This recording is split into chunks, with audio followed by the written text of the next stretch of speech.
Después de haber misionado durante 6 años en una colonia rural del Chaco, Juan y su equipo decidieron darle una entidad propia a su trabajo.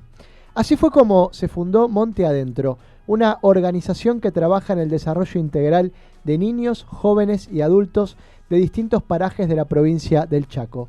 Juan Chalbaut es el director, el cofundador de Monte Adentro y uno de los 8 abanderados 2019. Juan, muy buenas tardes y felicitaciones por este reconocimiento. Bueno, muchísimas gracias. Muy buenas tardes a ustedes. Juan, ¿alguna vez vos manifestabas tu deseo de que las personas sean dueñas de su destino y de la comunidad que quieren construir? ¿En qué momento comenzaste a plantearte el hecho de abandonar Buenos Aires para armar tu propio destino y tu comunidad allí en la provincia del Chaco? Y si uno piensa para atrás, se puede decir que desde la primera vez que estuve allí, pasa que en aquel entonces yo tenía 17 años, bueno, era joven, teóricamente tenía que definir y un montón de cuestiones y tener más seguridades, como a veces es un título o un trabajo estable, pero desde ese entonces fue que yo ya lo empecé a masticar, rezándolo, reflexionándolo, hablándolo con gente querida, y después fue cuestión de ir dando pasos, teniendo esa inquietud adentro siempre de poder irme allá.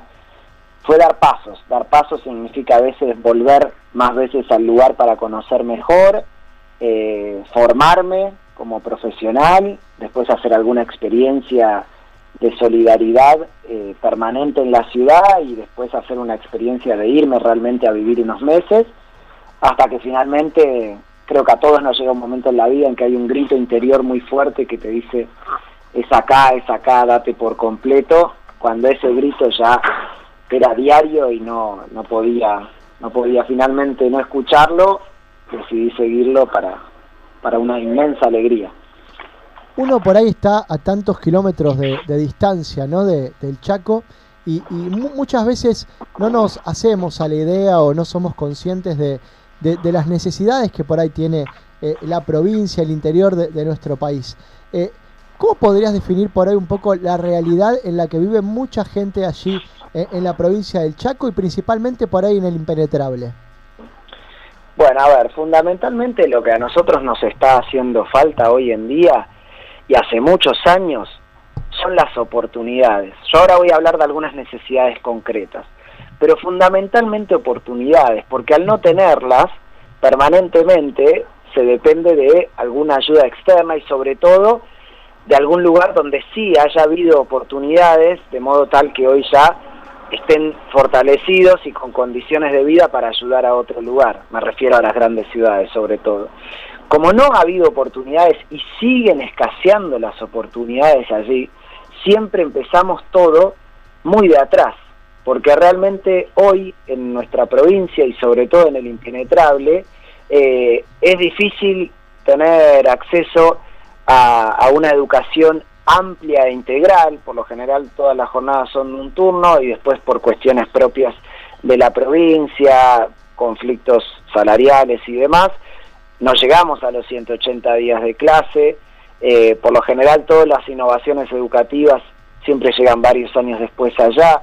Oportunidades laborales o emprendimientos laborales escasean y eso hace que finalmente estemos tal vez en esta situación de estancamiento. Por eso tal vez uno podría entender por qué todavía tenemos familias sin luz, por qué todavía tenemos familias sin agua. Bueno, en realidad ninguna familia del Impenetrable tiene acceso al agua potable, pero muchas encima dependemos de las lluvias y además para ir a buscarla hay que mandarse un trecho largo. ¿Por qué todavía no tenemos ni un transporte público, algo que nos pueda conectar con las ciudades? ¿Por qué no hay señal de internet? Ya estamos llegando al 2020. Y entiendo que eso, por un lado, obviamente tiene que ver con el aislamiento, ¿no? Con que estamos lejos de todo. Pero sobre todo porque nunca nos pusimos a trabajar en construir oportunidades junto a las familias locales, en base a lo que las familias digan que necesitan, y convencidos de que formando a las personas del lugar, esas oportunidades se pueden multiplicar hasta fortalecerlas tanto que ellas mismas puedan gestionar el acceso al agua, la luz en las casas donde falta el acceso a internet. Tenemos que creer un poco más en que las personas pueden, darles las herramientas, no darle tantas cosas, estamos dando más cosas que oportunidades, y laburar a la par hasta que realmente las personas puedan ser libres y ejercer la autonomía que realmente la tienen, saben cómo, pueden, y que le brindemos entonces ese acompañamiento junto a la construcción de oportunidades, y creo que la consecuencia después va a ser la resolución propia de esas necesidades estructurales. Juan, Mariela te habla, ¿cómo estás? Muy bien, un gusto, Marina. Te escuchaba hablar y decías que era un grito interior muy fuerte que te movilizaba a hacer algo por esa gente del impenetrable. Y quizás esto nació como un sueño, una inquietud individual tuya. ¿Y cómo fue ponerlo en marcha en cosas concretas? ¿Y cuántos voluntarios hoy forman parte de este sueño? Bueno, en su momento yo leía algunas cosas muy lindas durante mi vida, y una que me ayuda a responder esto es que el amor siempre encuentra caminos, y si no los encuentra los abre, porque Monte Adentro es una historia de amor, es una historia de afecto, no nace de una injusticia sino a partir del vínculo con las personas del lugar, y a partir de eso es más simple poder ponerse en acción, porque al fin y al cabo uno quiere hacer algo que al otro le haga bien, y eso se busca decididamente y se encuentra qué hacer, sobre todo si uno escucha a las familias o si uno está ahí y puede ver con mucha más facilidad las problemáticas. Y una vez que uno se pone a hacer, esto es como ver a alguien hacer algo que te gusta mucho, ves que la persona esa disfruta lo que hace y te hace sentir, me gustaría compartir un ratito haciendo esto. Creo que esa es la dinámica del bien, de la bondad. Así fue sucediendo, en realidad yo nunca empecé solo esto, siempre fue acompañado, siempre fuimos misionando al principio con el colegio, y cuando decidimos permanecer más allá de la misión, éramos un grupo, y cuando ya encima haces esto en grupo, es más fácil multiplicar, siempre y cuando el corazón lata con las personas con las que uno comparte estas tareas, con las familias del monte, y cuando ese grupo está convencido de que por acá puede haber justicia, libertad, y por acá sobre todo puede haber una felicidad compartida. Así se fue haciendo Monte Adentro, y se hace hoy en día con una cantidad de voluntarios muy interesante, porque acá en Capital Federal son más o menos unas 30 personas activas, y eso a nosotros siempre nos sorprende, porque estas personas, los voluntarios pueden viajar 1 o 2 veces al año nomás. Siempre nos queda la pregunta de cómo se mantienen tan comprometidos, tan apasionados con la causa, si solo pueden ir 1 o 2 veces. En primer lugar, los admiro, porque hay que mantener la llama encendida a la distancia. Pero por otro lado, una respuesta que encuentro es el corazón de la gente del monte. Es tan fuerte que te hace vibrar incluso a la distancia y te hace descubrir ahí una felicidad infinita. Hola Juan, Cristian te saluda. Un gustazo, Cristian. El gusto es mío. Contabas esto del compromiso de los voluntarios, y me parece que habría que haber un compromiso un poco más abarcativo, y por ahí, más allá de lo que hacen ustedes desde Monte Adentro, pensaba en esto de que hace unos días vos manifestaste tu postura con respecto a la mesa del Consejo contra el Hambre, solicitando que haya menos figura política y mayor participación de asociaciones civiles, comedores, personas que trabajen contra la desnutrición. Mencionabas el caso de Abel Albino, por ejemplo. Pareciera que es necesario que exista una intervención política más firme para sustentar el trabajo que hacen ustedes, las ONG, Monte Adentro y tantas otras, cuando en realidad, desde mi punto de vista, las ONG deberían ser actores secundarios que complementen la acción más fuerte del Estado, desde mi punto de vista. ¿Crees, Juan, que el Estado debería aumentar el presupuesto destinado a la salud y a la educación en zonas rurales? La primera pregunta que me haría es ¿cuál es el presupuesto realmente destinado a la salud y a la educación rural? Ese número ya es medio difuso, es difícil porque los presupuestos, es tan dura la burocracia y la organización estructural del Estado que no lo tiene ahí especificado, o sea, no dice este presupuesto de educación rural, sino que directamente va a la provincia, después las provincias también arman su presupuesto de una manera tal donde directamente se la señala como escuela, no como escuela rural. Después es donde uno tendría que ir al detalle y ver, a ver cuáles son de todas estas escuelas donde se destinó la plata, cuáles son rurales, y ahí terminás sacando el porcentaje, pero hasta donde yo sé, no, ni siquiera tenemos armado un presupuesto específico para lo rural. Eso ya de entrada como que no hay una determinación de un desarrollo rural desde lo que son políticas públicas. Y después, claramente, la sociedad civil tiene que articular con el Estado. Por supuesto, la responsabilidad mayor es siempre del Estado, y desde esa perspectiva, sí, las fundaciones o el tercer sector somos complementarios.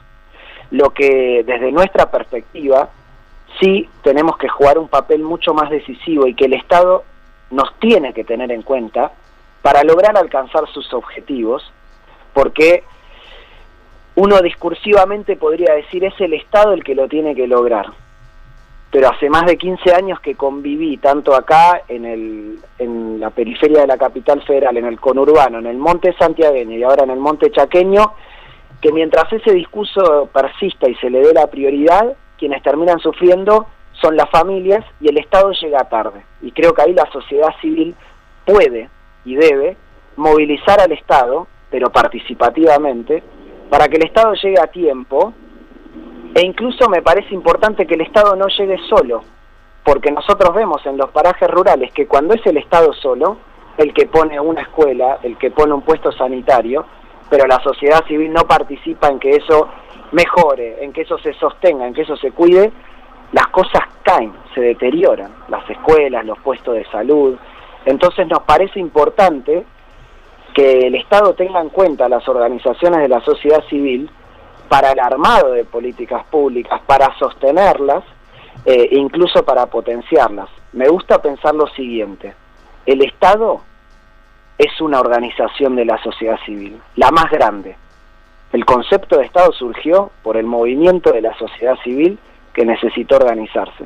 Entonces, desde esa perspectiva, para nosotros es vital e indispensable Estado junto a la sociedad civil, entendiendo que la iniciativa la tiene que tomar el Estado, que el Estado es el responsable mayor y que las organizaciones somos un medio, como un brazo del Estado. Eso habría que analizarlo un poquito más, pero somos quienes debemos colaborar con el Estado para que finalmente se garanticen los derechos humanos básicos. Hola Juan, Ana Clara Bermúdez te saluda, ¿cómo estás? Un gustazo, Ana Clara. Igualmente. El otro día en la gala de abanderados, que hoy vamos a poder ver en la transmisión en la televisión, vos hacías referencia a que en Monte Adentro uno conecta con lo esencial, con lo profundo y verdadero. ¿Cuáles son aquellas cosas con las que vos sentís que conectaste en este punto en Monte Adentro para elegir quedarte y seguir trabajando por ese lugar? La más linda que puedo destacar es encontrar plenitud, encontrar una felicidad real, vital, en el poder estar al lado con quien uno quiere, poder pasar tiempo con las personas que uno quiere. Eso para mí es lo más esencial, que se vive muy a flor de piel ahí en el monte. Es decir, si vos me preguntás al final del día, bueno, ¿qué hiciste hoy? Tal vez la respuesta a veces, algunos días, es muy básica, muy simple, simplemente estuve con. Pero que en esa experiencia uno pueda sentirse querido, cuidado y sentir el corazón en llamas, es casi tocar el cielo, aunque no hicimos nada. Y en este mundo donde todo se mide por cuánto hiciste o cuántas cosas hiciste en el día o qué resultados tuviste, es como volver a lo esencial. Y después en ese estar con, es esto de mirarse a los ojos, es esto de mientras estamos juntos sentir la naturaleza, es esto de pensarnos como parte de algo más grande que es una comunidad, es esto de dar gracias por el pan de cada día, por la posibilidad de tener salud, por la posibilidad de tener trabajo y de tener una familia. Y esas cuestiones que a veces en el mundo moderno se nos pasan, en la vorágine, en el vértigo, y al fin y al cabo en la vida estamos buscando siempre poder volver a eso, a estar con los que queremos, a estar en contacto con la naturaleza y a disfrutar el milagro de estar vivos. Y eso allá se puede vivir en forma cotidiana, por lo menos un ratito cada día. Juan, muchísimas gracias por este contacto con Yo Quiero Verte. Los invitamos a todos a ver esta noche a las 23 horas la gala del premio Abanderados allí en Canal 13, para que puedan ver las distintas iniciativas que también se presentan y las distintas personas que tratan de cambiar ese metro cuadrado en el que intervienen. Te mando un saludo enorme acá también, Gaby Soberón, que es amiga de esta casa y te está escuchando en este momento. Y bueno, un abrazo grande, Juan, y buen fin de semana. Muchas gracias para ustedes, las preguntas que han hecho han sido muy interesantes, los felicito y se las agradezco, y bueno, espero que esto también pueda llegar a muchas más personas y que este programa también llegue a muchísimas personas por el bien que hacen con este tipo de espacios. Que tengan buen fin de Buen fin de semana. Pasaba Juan Chalbaut, director y cofundador de Monte Adentro.